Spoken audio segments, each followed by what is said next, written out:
Arm yourselves, America. This is Defenders Live. Whew.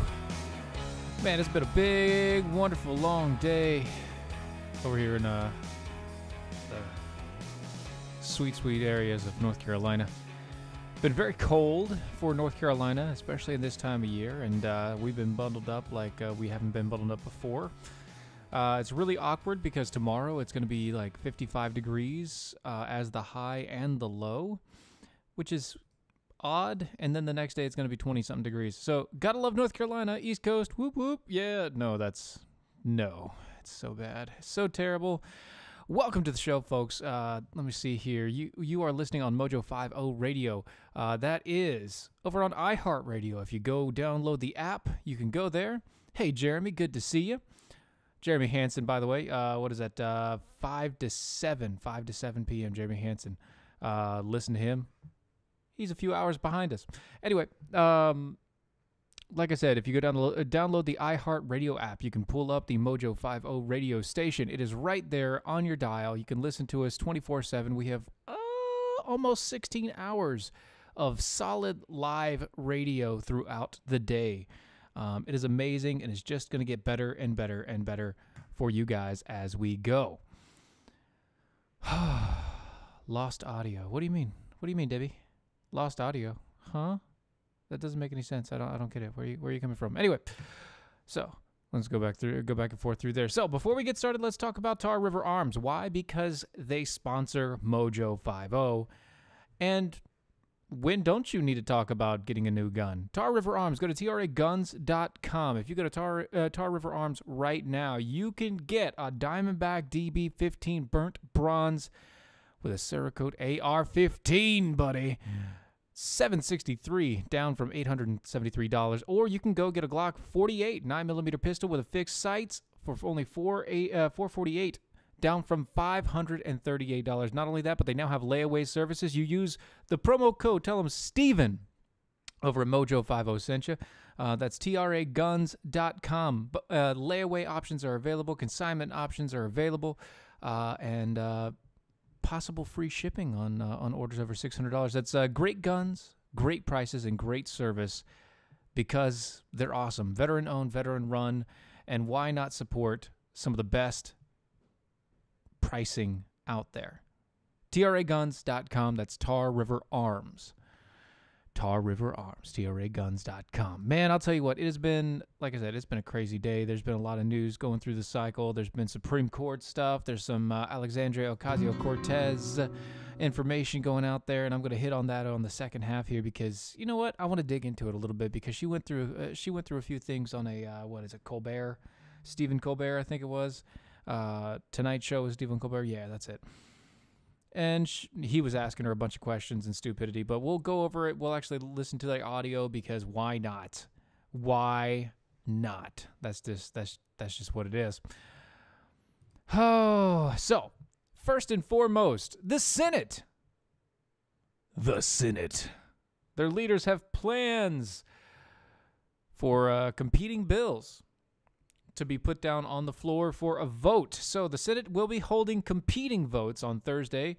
One of the voting sets are going to be for President Trump proposal of the $5.7 billion and the whole other mix and match of monies and funds going through everything. The other one will be a Democratic bill that will fund the government through February 8th without any of the issues that have to deal with the wall at all. So the Senate is going to vote on two competing bills, basically straight down party lines, not getting anything done, and it's only going to fund the government. The Democratic bill will only fund the government up to February 8th.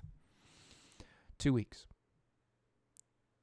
Is it even 2 weeks now? Is it? No, I don't even think it's 2 weeks now. I think it's like a weekend. No, it's 2 weeks. 2 weeks. For 2 weeks. The Senate Democrats have proposed a bill to fund the government for 2 weeks. And that bill is actually going to be put on the floor as a competition vote for President Trump's proposals. It's okay, guys. It's okay. AOC will not make you dumber. I promise. I'll stop it in between. I'll integrate a little bit back and forth. It won't be just listening to her. I promise. I promise. It'll be okay. It'll be okay, guys. It'll be okay. I understand. You like your brain where it is, and listening to AOC makes you a little bit dumber, but you've got to listen to it and hear her words and the way that she says things. Because it's just the way that she says it is what matters. It's because what she says is inconsequential because it's all moronic anyway. So what does this mean with everything going on with all this stuff? Well, this means that Friday it's likely to come and go without action at all. You see, the government is going to vote on both of these things, and they're going to push through. They're going to try and push through one of these bills, and it's going to go straight down party lines because there is an option for both parties. There is not one singular bill that everybody has to get behind, or the function of the government does not keep going. This is exactly what a stalemate it looks like. And I'm glad for one thing. I'm glad for this very specifically. I'm glad that they're going to, have competing bills, but neither bill really fixes the problem. And funding till the 8th of February, where we then have to do this thing all over again for no reason whatsoever, it doesn't make sense to me. It doesn't make sense to anybody. At DOA show, this is from Kenzie Richards. If you want to make sure that a particular gun gets sold by Tarver Arms, just say that Matt Locke is thinking to buy it. Yes, folks, Matt Locke is thinking to buy the Diamondback DB-15 burnt bronze with a Cerakote AR-15. Go check it out. It's $763 down from $873 over there at traguns.com. Matt Locke is looking to buy that specific gun. I promise you. Maybe. Yes. That's it. That's what's going to happen. Go check them out, traguns.com. Very nice, Kinsey Richard. You're going to get a retweet on that. That's good. That's good. Oh, well. So, like I said, it doesn't make sense. None of this is actually going to work out. AOC should be dancing for dollars at some New York City strip club, not in D.C. Yeah, well, yeah. It's true. It's true. Oh, he does actually want it. See, there you go. Erica says that he does actually want that DB. So go get it now so he can't get it because he doesn't need any more guns. And if you do go get it and call me up and, I'll take donations.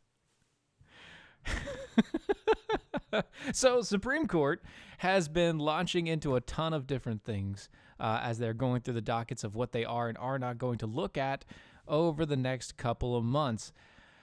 The Supreme Court has decided to take absolutely no action on DACA. What does that mean for everything? Well, that means that the lower level court actions and such are going to hold.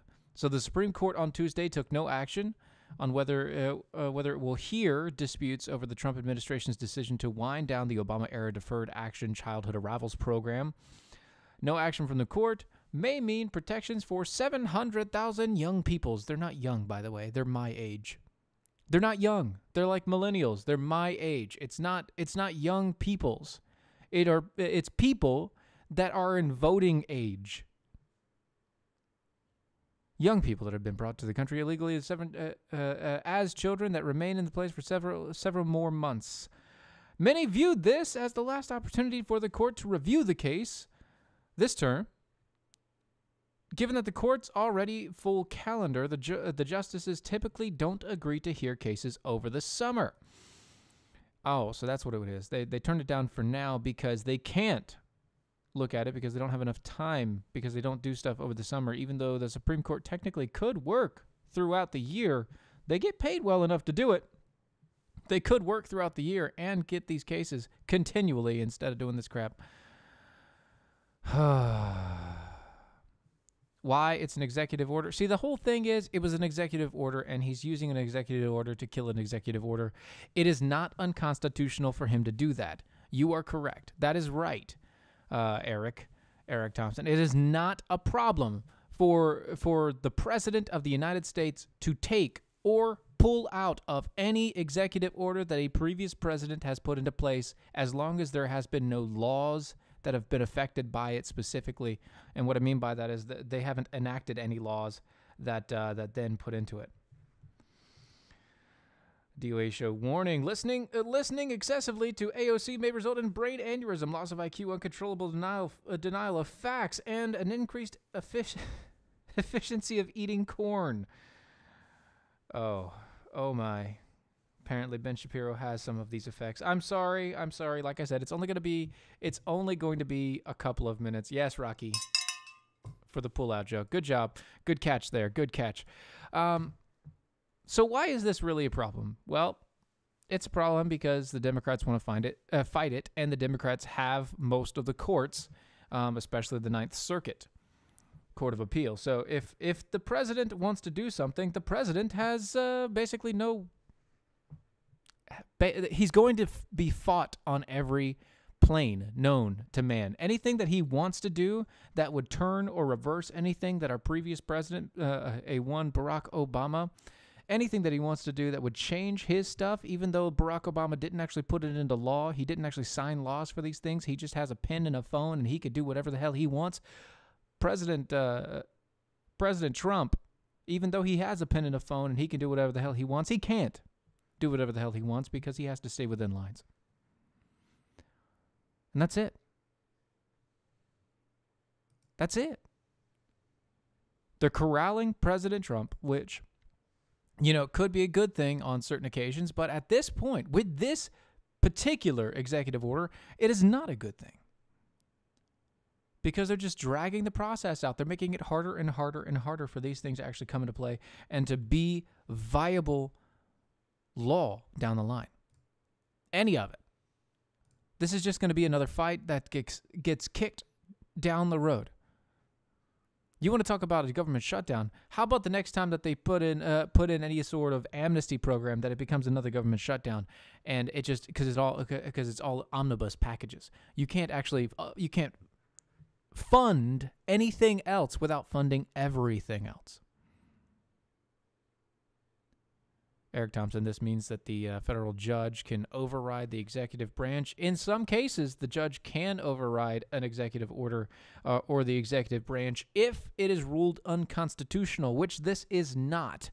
So what this means is this is a overstep of the judicial branch, and the only way that you can actually fix an overstep of the judicial branch is to fire the judge. Fire the justices. That's the only way that you can fix this. They don't have the authority to say that, no, you cannot kill an executive order with another executive order, especially when it's been distinctly purposed in our laws over the past many years, and partially in our Constitution as well, that the executive has the authority and the power to do just that. It has been an American understanding of law that when a president puts something into an executive order that lasts beyond his line of influence, that the next president that comes in has all authority to cancel it and stop working on it. That's it. Done. Hitherto, no more conversations of. You cannot move forward with this, and yet they did. And because they took it to the Ninth Circuit Court of Appeals, it has been crushed. Now, the Supreme Court has just decided that they're going to push it aside. They're not going to really talk about it right now. They're not going to do anything about it right now, but that's because they're doing a time crunch and they have other things that they think are more important to deal with.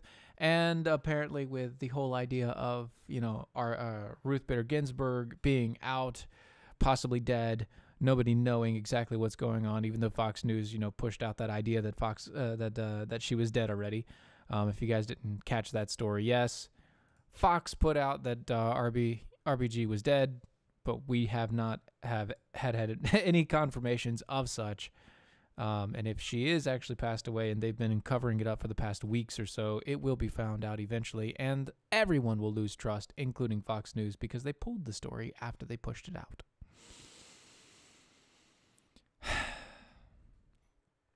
In other news for Supreme Court, actually, you know what? Before we get to there, one of the things that you need to do today, there are a lot of stuff that we talk about on this show, and there's a lot of stuff that goes on in and around our government. And one thing that you can do to stop funding the liberal agenda is to go to Patriot Mobile today, patriotmobile.com, or you call them at 1-800-A-PATRIOT. That's 1-800-272-8746. If you go there today, they will not only provide you with new cell phone service, but they are a cell phone service provider that cherishes the sanctity of life, and they fight daily to protect it. You can make a difference and defund Planned Parenthood at the same exact time. You can stop paying Big Mobile. You can stop paying their crap, and where their money is going to the charities that they believe in. No. Now with Patriot Mobile, you can tell the cell phone company what charities deserve your money. Not only that, but if you get to Patriot Mobile right now, they'll also buy out your contracts, $500 per line or up to $1,500 per credit. You can keep your phone. You can keep your number. It's easy to switch. They have tons of different plans and processes. Plus, monthly, they change up all of their promotions. So if you go to patriotmobile.com, check them out there, or call them at 1-800-A-PATRIOT. That's 1-800-272-8746. Every dollar you spend makes a statement. What are you standing for? Go to patriotmobile.com today. Connect the conservative causes that connect to you. You think she's dead? Just saying, yeah, I think she's I think she's either dead or she's knocking on the door. Because you had half your lung taken out. It's going to be hard for you to breathe. Plus, you haven't been able to stay awake for more than 5 minutes for the past 10 years. You keep on getting Debbie. What's going on? Do you have issues with your audio there? That sucks, man. I'm sorry. Everything's clean over here. I don't know what's going on for you, Debs. All right. So another thing in the Supreme Court.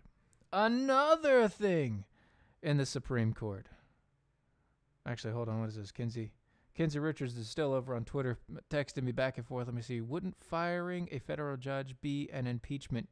Sort of, yes, except for the fact that you can just fire, like the executive branch has the authority to fire any judge. He has the authority to fire a judge.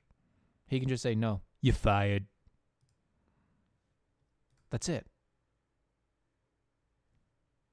There have been multiple times, especially on Supreme Courts and district courts and Ninth Circuit, things like that, that the executive branch has gone through and wiped out an entire sitting set of justices. In multiple occasions, just wiped them out, said, nope, no more. You guys suck. No more.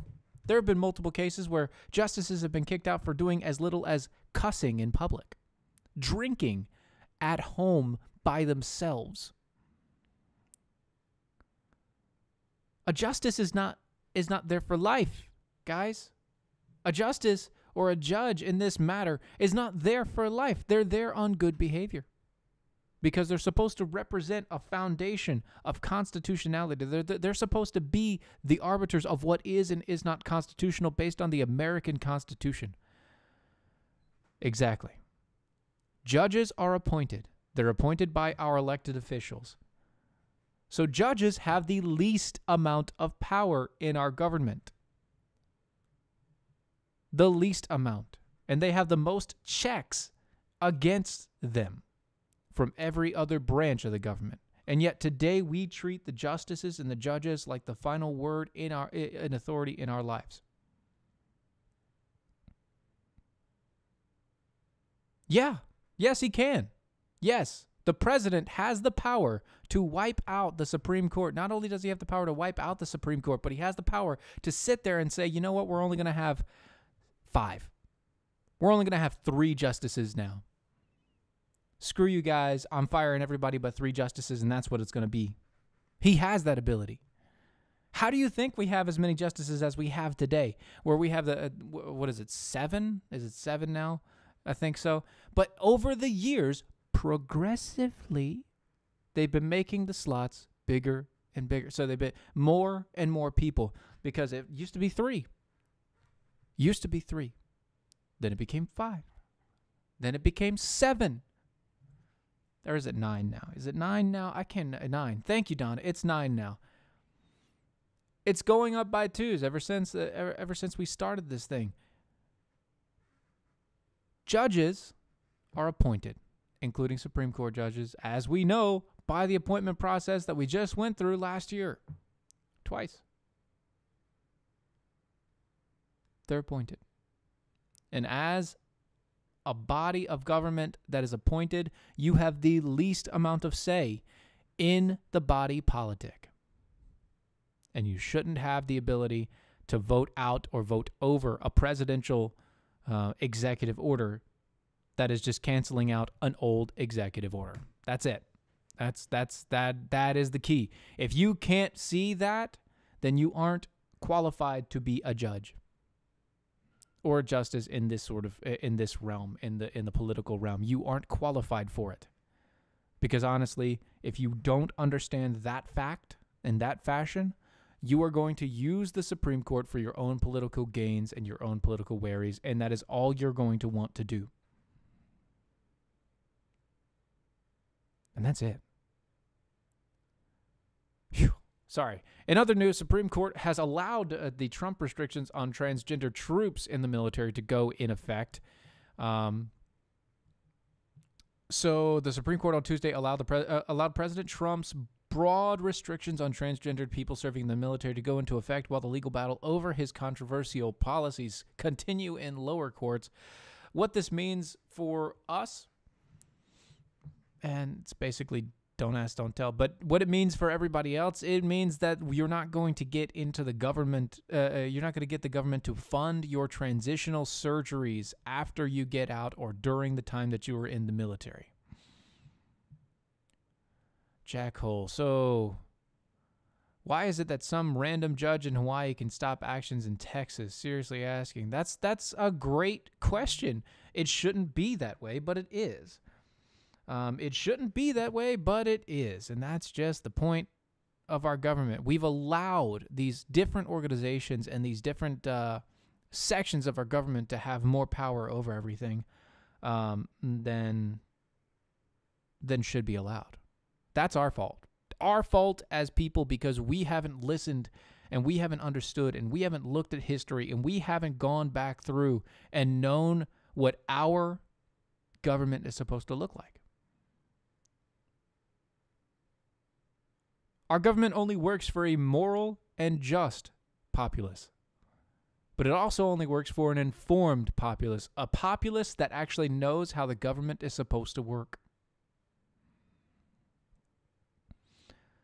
You're right, Donna. Pretty much everything in the Supreme Court is all on very narrow margins of one or two people, and that's it. And that's just because of partisanship overall. It didn't used to be that way. It used to be a fact that all they were looking for is it constitutional or is it not? Not is it constitutional if you change the words, John Roberts, but is it constitutional now? Yes or no? No. Okay, next case. That's it. And that's it. That's it. So here, so the court is going to the Supreme Court is going to eventually rule on this, probably because with the transgenders being in the military thing. I mean, everybody says that, hey, gays in the military, no big deal and whatnot, and then, everything else. But here's the problem or the difference between gays in the military and transgenders in the military. Transgenders in the military. Transgenders already have a problem with depression. Massive bouts of depression and chemical imbalances. They think that their body is out of sync with their brain. So they have a massive chemical, physical imbalance that makes them think that they are different than what is physically represented in their life. And then you put them in the battlefield and give them PTSD? That sounds like a great idea. Let's do that. No. We'll be right back.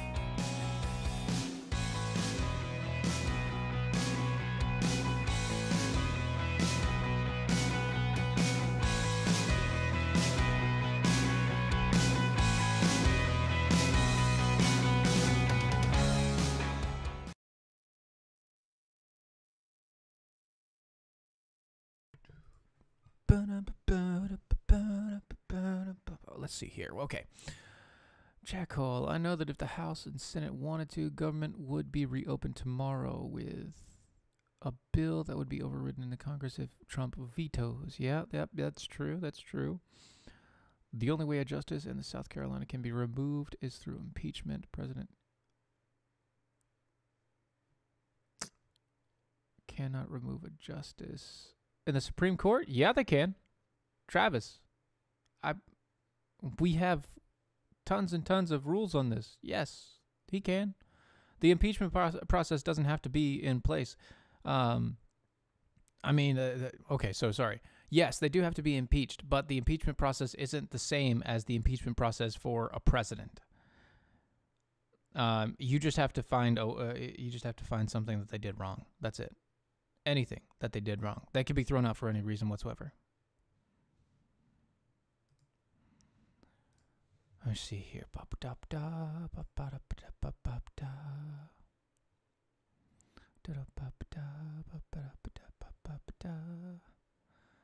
a little off topic, Steven.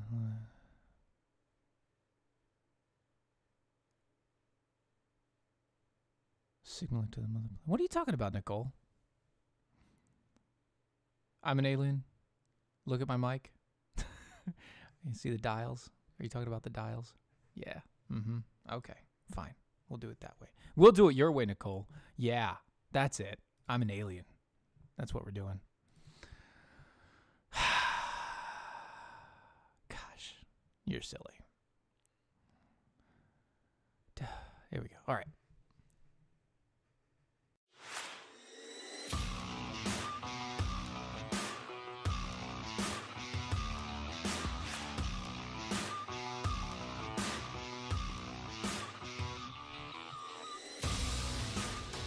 And we're back. You're listening to the Defenders Live. This is Steven. We are on Mojo 50 Radio on iHeart Radio. Find us there or go to facebook.com/Mojo 50 Radio. Find the live feed there or on the YouTube page. Just look up DOAE Show on the YouTubes. We are there as well. By the way, you can find us, my show, and everything about it at DOAE Show, at DOAE Show on all the things, Twitters and the Instagrams and everything else. But that's beside the point. Let's see. Kenzie Richards, I'm still waiting to see if there will ever be a steady on transitional suicide rate for people who transition back to their original biological gender. Would there be an increase or decrease? Is there any data? I don't think there is any data because most of the people don't transition back to their original gender. There isn't enough stuff there once the first transition has happened for that to work. There isn't enough material to work with. Let's just say it that way. So, I mean, you could technically, like, if you're a guy and you transition to a female and then transition back to a male, you could technically, get something sort of working. But it's not going to work. It's not going to work. Anyway. I know I'm gonna get to AOC, but I've got a couple other stories I want to do here, and that's they're more pressing than Alexandria Ocasio-Cortez. But before we do that, go to rightongame.com. Use the promo code Mojo50 for 10% off on the discount there. Rightongame.com. Why was it created? It was created because mocking the left feels so right. Look, liberals are offended by everything and have zero sense of humor across the board. But making fun of them is hilarious to the rest of us. So, play Right On Game. Play Right On Game right now. No, not right now, but in a few hours. Right before you watch Rocky Stucci. Maybe. In that time frame. That's a good idea. Go to rightongame.com. Use the promo code Mojo50. Get 10% off. Because it's just good, clean fun, folks. It's just good, clean fun. Rightongame.com. Mojo50 is the promo code. Check. Oh, how can you transition back? Most of there isn't enough biological organ to go back. Yeah, you're right. That's what I'm saying. Biological organs aren't enough to go back. Let me see here. From the wikis. For the value of that source, let's see. Good behavior is nice. Let's see. Good behavior is understood to mean justices may serve for the remainder of their lives unless they are impeached or convicted by Congress, resign, or retire. Only one justice has been impeached. That is only through the impeachment process. You really have to go back into our history and look at the litany of presidents that have gone and just wiped the slate clean in justices. It's happened multiple times. Go look it up. It's amazing. Of course, most of it happened before the 1900s, before we started doing everything as an administration, and it was actually still part of our politics. So, 2 doctors in a Phoenix, Arizona hospital have walked away from their jobs. Why did they walk away? Because those 2 doctors have now been implicated in what seems to be the birth of a toddler from a 29-year-old patient who was basically in a vegetative state since a very young age.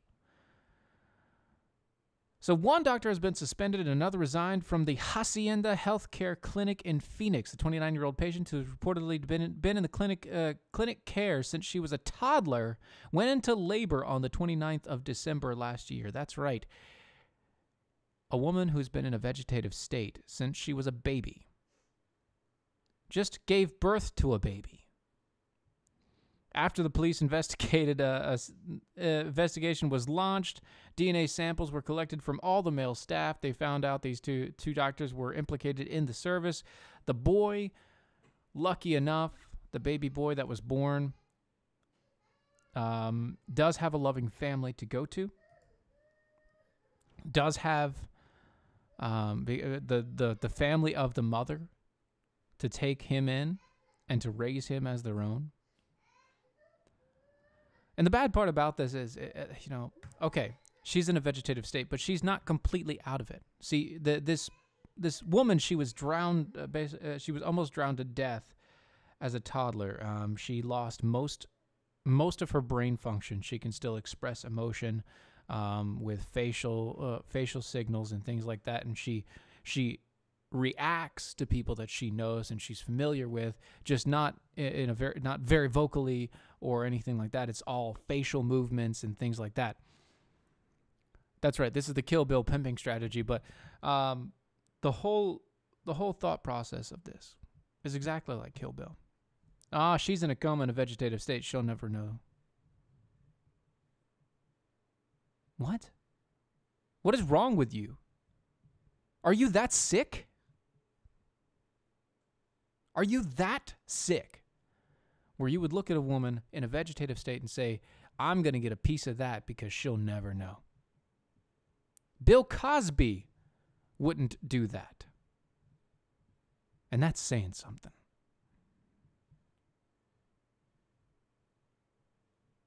I don't know why these people aren't being arrested, but they aren't. That's right. This is a woman that's trapped inside of her body. She can't express anything. Since she was a toddler, which means she doesn't know how to verbalize or anything like that. She never learned all of that before her brain functions ceased to operate properly.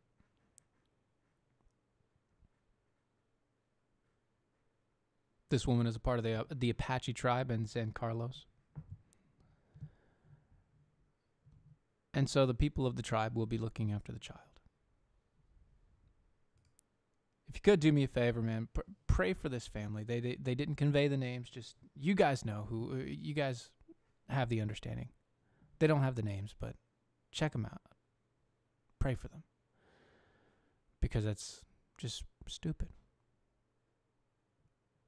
And now the moment that you've all been waiting for. Representative Alexandria Ocasio-Cortez here. Hey, everybody, we're back here with Alexandria Ocasio-Cortez, the new Congresswoman from Queens. Now, Congresswoman, for you and some other freshman members of Congress, you're getting a fair amount of pushback privately and publicly from more established members of even your own party saying, wait your turn. You know, go slow. Don't ask for so much so fast right now. You're new. Wait your turn for everything and don't make waves. Now, I want to ask... Like the boo track. That's nice. Question in a respectful manner, knowing also that you're from Queens. So You'll understand this question. And the BX. On a scale of 0 to some, how many do you give? Objection, Your Honor. Objection, Your Honor. That's leading the witness. Leading the witness. Objection, Your Honor. Leading the witness. And we continue. I think it's 0. That's what I thought. But what do you say to the people? What do you say to the people who say we need party unity and we can't have you going meeting with the people who are occupying Pelosi's office because that shows a divided front for the Democrats that the opposition party can take advantage of? Well, I don't think it's how we choose to interpret Listen carefully, items, folks. and it's how we choose to interpret events and things like activism and advocacy.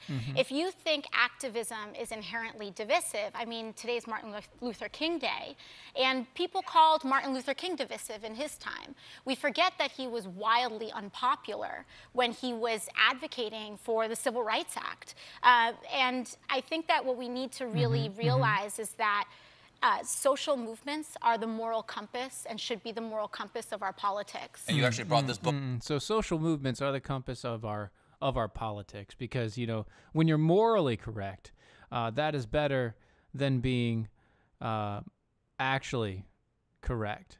Is that right? Is that right?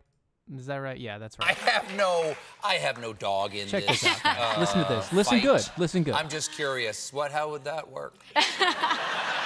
This is him. He's asking, you know, hey, what about that 70% marginal tax rate? Because, you know, I have no dog in this fight, but how would that work? Taking all my money away. No. And I want to say, hey, I just want to say, yay! What and So I think this is. What if some of the money's in the Cayman Islands? Yeah. How would that work? So I think this is something that we often see too with Fox News. It's like they want to take all your money. And when we talk about a 70% marginal tax rate, it's not on all of your income. It's on your 10 millionth and $1. So after you make $10 million in 1 year, your dollars after that start to get progressively taxed at a much higher rate. And really what that is that it's the tax interpretation of one answer to the question of how much is Spit it out. At what level are we really just living in excess? Just finish it, please. And what kind of society do we want to live in? And do we want to live in a city? For example, do we want to live in a city where billionaires have their own personal Uber helipads when people... You can get those? Yeah. Oh, yeah. Because the traffic in Lincoln Did you know that Tunnel Uber has sucks. helicopter Okay, good to know. pads? Sorry, go ahead. So I do didn't we know want that. these kind of, you know, folks with helipads in the same city and the same society as people who are working 80-hour weeks and can't feed their kids? And these... Wait, whoa. You don't want the aspirational figure of somebody that makes millions and billions of dollars being in the same place as people that work 80 hours a week because it might make somebody feel bad? Freaking moron. This kind of tax rate was the norm up until the early 80s. It was. This is not a new idea. In fact, you know, people are yelling, you know, she's Once again, leading the witness. socialist. She wants 70% marginal tax rates. Under Republican administration, Dwight Eisenhower, we had 90% marginal tax rates. Wow. Okay, that's where I want to stop at. All right. Let's talk about marginal tax rates and tax rates in general and income tax rates and everything else. Let's see exactly when the tax rates hiked. Yes, we didn't have a tax rate. We never had an income tax in the United States until 1913. And in 1913, the tax rate was not that much. Not that much. They spiked it up to, in 1970, they spiked it up to like 70%, and then it almost got to 80%. And then, oh my goodness, what happened? It's crazy. It's like in the 20s, the beginning of the 20s, they cut the taxes. They cut the taxes to the lowest possible point that they could, to 25%. And when they cut the taxes to 25%, we had the roaring freaking 20s. And then what happened? 1932 rolls around. 1932 rolls around, they jump and jack the prices back up. Oh, by the way, the presidents in that time, 1913 to 21, that's Woodrow Wilson. That's where the taxes were as high as they possibly could. So Woodrow Wilson gave us the taxes. IRS came through Woodrow Wilson. Warren G. Harding was 21 through 23. Calvin Coolidge, the man that any conservative should adore, cutting federal spending by half every year that he was in office. Calvin Coolidge, same time he was cutting the government, he was also cutting the tax income brackets. Then Herbert Hoover took over in 29, and then after Herbert Hoover, you have Franklin Delano Roosevelt. And when FDR came into place, guess what happened, folks? That's when it spiked up. When FDR came into place, from 1933 to 1945, by the end of his administration in 1945, we had a tax rate of 90%. We had an income tax rate of 90%.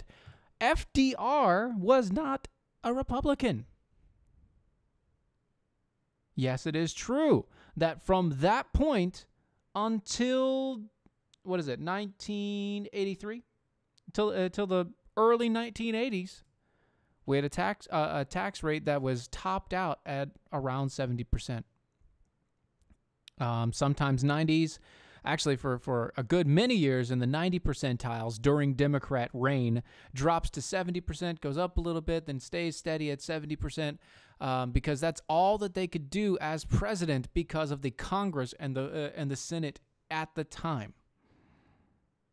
That and the people that we had really weren't that constitutional about things. They were Republicans by name even back then. They were progressives with a face of a Republican. And then what happens? We had the Roaring 20s. Then we had the massive depression in the 30s. Then we had the World Wars. And after the World Wars, what else did we have? We had the World Wars and what was it? So World Wars, the Depression, World War II, then we had 1950s, 60s, and 70s. Over that point, during the 50s, 60s, and 70s, it never dropped below 70%. Never. So they're right. We had, for 40-some years, we had above 70% tax on the wealthy. But by the way, the effective tax rate was really only about 45% because they had loopholes, massive, massive government loopholes, so that they couldn't actually work that out. What happened in the 80s? 1980s roll around, and you have the Economic Recovery Tax Act. Slashed it to 50% from 70%. Then in 1986, they dropped it to 28%. 28%. And then we had some of the biggest booms in America since the 20s. And what happened after that? They increased taxes because we had a different president. We had a Republican president in the 80s, and then we had Bush. And after we had Bush, we had Clinton. And after we had Clinton, then we had another Bush. And then we had Barack Obama. And now we have Donald Trump. So when they're talking about these things and they look at all this and they mess with all this here, this is the graph I wanted to show you. Look, check this out. That's the timeline. Zoom in if you have to. Look at it. Understand it. 86 to 89. 89, we dropped it.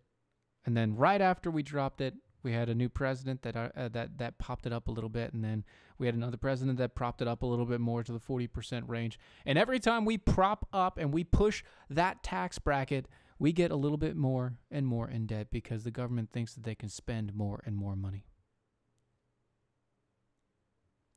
When our government thinks that they can spend more and more money because they're going to tax the crap out of the rich, what they're actually telling you and telling everybody else is they can't afford what they do. They can't afford any of this mess. And if you're going to compare Eisenhower's administration to what you're doing because it happened to be in the middle of a time period where he was elected for president, but he didn't really have the power to do anything to change those tax brackets, that wasn't his problem. That wasn't his thought process. He wasn't worried about that because at the time the government seemed to be running just fine.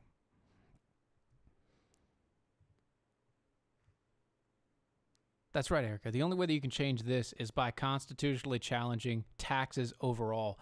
The IRS has no real skin in the game. I mean, the taxes, our country was not founded with income taxes. Actually, if you look at it, they didn't want people to be taxed on the income that they provide. They wanted to be taxed on the goods, and only the goods that were necessary to tax. Our founding documents, our founding fathers, they wanted taxes only on things that everybody agreed on, and nobody agrees that it's a good idea for the government to take more of your money straight out of your check. No one. And yet here we are. Because it was a wartime effort. We had to build those tanks. We had to build those planes. We had to fund the government and make money. And during all those high tax years, that's right, Kinsey Richard, during those high tax years, this country's history, didn't we also have the creation of the misery index? Yeah, we did. And every time we had a dramatic drop in our income taxes, we had a dramatic boom in every industry across the United States. That's right. The IRS wasn't around until 1913. If we looked at this and we understood what was going on, and we thought about it, we thought through the process, we thought through the understanding of what was happening, why did they do it? Well, originally, it's the same idea that they had for pretty much every social security thing imaginable. Oh, it's only for a short time. It's only for a short while. We just have to do this here and now, and then in a couple years we'll drop it. It won't be a problem. Everything will be done, and we'll kill it. It'll be done. It'll be all. But does that really happen? No. The government never stops anything that they do. When they put something into place, consider it a rule of God, a law of God, that it is no longer able to be killed or stopped or taken off. The last time an executive in the branch decided to pull that was Calvin Coolidge. The last time we actually had somebody brave enough to cut the budget that dramatically was in the 1920s. And you wonder why there was a boom. I'll tell you what. That's crazy. It's stupid. It's hysterical. But it's not bad at all, especially if you just go to charitymagnets.com. And what I mean by that, if you go to charitymagnets.com, you can find some of the best magnets and designs produced with beautiful, high-quality products for law enforcement and supporters and their enthusiasts. It includes, not only law enforcement professionals and their families, but first responders, corrections officers, members of the military, private citizens that are dedicated to honor, integrity, and helping others in a time of need. Your support for Charity Magnets helps them support Cops for Kids with Cancer, an organization that has given over $2.5 million in donations for cancer research. Go to charitymagnets.com, use promo code MOJO, you get $5 off any purchase. Promo code MOJO, charitymagnets.com. Folks, apparently the White House has now canceled any and all press briefings. They're no longer doing daily press briefings. I don't know if you guys have figured it out, but apparently the Donald had tweeted out, January 22nd. The reason why Sarah Sanders does not go to the podium much anymore is that the press covers her so rudely and inaccurately. Certain members of the press. I told her not to bother. The word would get out anyway. Most will never cover us fairly, and hence the term fake news. So I'm okay with that. I don't need a daily press briefing.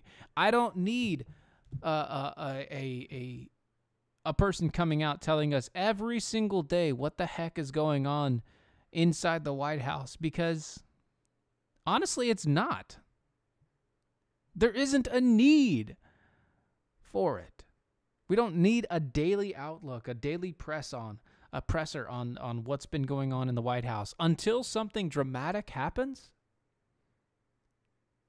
you don't need to go in front of the press every day. They're going to find out anyway. They have people on the inside. They've got leakers all around. They have the president who likes to tweet back and forth everything about what's going on. So what does it matter? It doesn't. You don't need a press secretary specifically for this job, because why? Well, she could still keep her job. That's cool, I guess. But she's unnecessary. The president can go out and talk. He can do a State of the Union whenever he wants. He can go and give a press briefing himself. I know he's busy. I know he's sitting back there with all of his stuff, but the man loves the spotlight too. And if the man loves the spotlight that much, then he might as well do it himself. Because if you don't do it yourself, then you're just going to end up with all of this hullabaloo and crap that's been going on anyway. And I mean, with everything that's happened over the past 2 years, why not just let the president stand in front of the press and berate them back and forth just like they do all the way? Why not? It makes for a better show. Sarah Huckabee Sanders doesn't have to sit there and almost cry on television every night. She doesn't have to get lambasted, and that's okay. She doesn't need that. She doesn't need that hurt in her life. Maybe the president's actually trying to help her out, and that'd be cool. That'd be all right. Look out, porn users. That's right. I'm talking to you, jackholes. Arizona legislation has a unique idea for funding the wall. What do I mean? Well, apparently, if you listen to Representative Gail Griffin, who introduced HB 2444,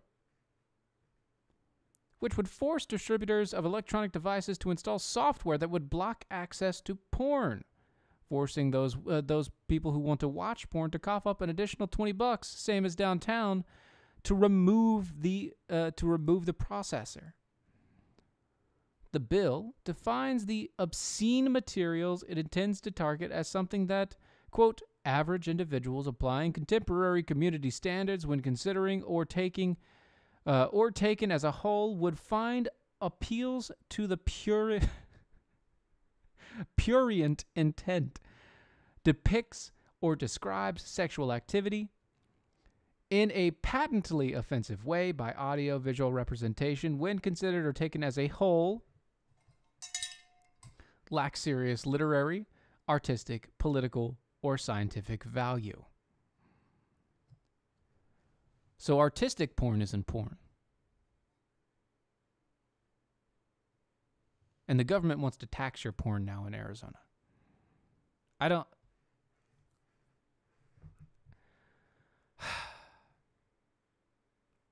Why is the government forcing me to defend somebody's ability and right to view pornography without having to be taxed? That is not a place I want to be. I don't want to be in that corner. I don't want to be forced into that corner. Arizona, what the heck is wrong with you? What are you doing?